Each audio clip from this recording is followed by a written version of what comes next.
அழகு மிகுந்த ராஜகுமாரி மேகமாக போகிறாள்.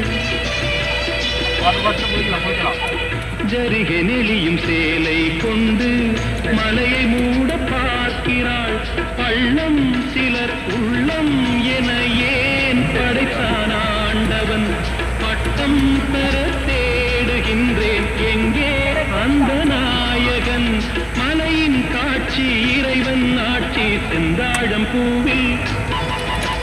செந்தாழம் பூவில் வந்தாடும் தென்றல் என் மீது மோதுதம்மா.